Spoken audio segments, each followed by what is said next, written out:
Барлықтарыңызға сәлем. Әр адам өмірінде кем дегенде бір рет мәңгі өмір сүруді армандайды. Біздің планетамызда мәңгі немесе ұзақ өмір сүретін тіршілік иелері бар екені анықталды. Әрине, олар жазым бола алады, бірақ тек қана жыртқыштардың қолына түскен жағдайда.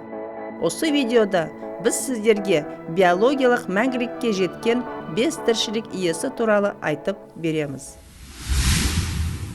5-ші орында мәңгі медуза. Медузаның бұл түрі жабысқақтан жаратылады.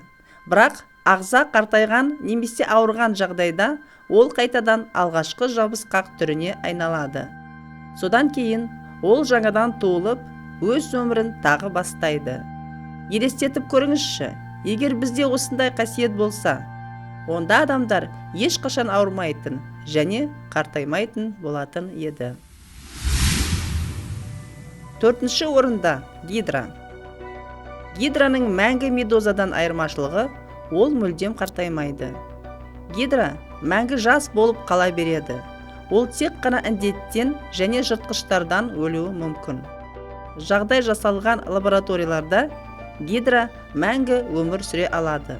Адаммен салыстырғанда гидраның жасушалары әр ай сайын жаңартылып тұрады. 3-ші орында мұхит венусы. Бұл адамзат білетін әлемдегі ең көне ағза түрі. 2006 жылы биологтар мұхит венусын Исландия жағалауынан тапқан.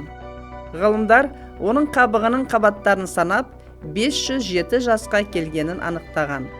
Ұлудың жасушалары кеше туғандай. Өкінішке орай, ғалымдардың абайсыздығынан ұлу әр қарай өмір сүре алмады.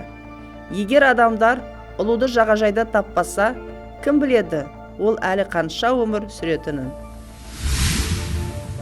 2-ші орында жайбасарлар. Жайбасарларды су аюлары да деп атайды. Олардың ұзындығы шамамен жарты миллиметр құрайды. Жайбасарлар өте ұсақ болғанымен, оларды өлтіру оңай емес. Ғалымдар оларды неше түрлі сынаққа салды. 30 жыл мұзға қатырды. Содан кейін қайнап тұрған суда ұстады. Радиациямен сәулелендірді, ғарышқа жіберді және тағы да басқа эксперименттер жасады. Бірақ олар әрдайым тірі қалды. Сынақтардың нәтижесінде келесі мәліметтер анықталды. Жайбасарлар экстремалды жағдайда криптобиозға түседі екен. Яғни, ағза бар ылғалдығын жоғалтып, шыны секілді қатып қалады.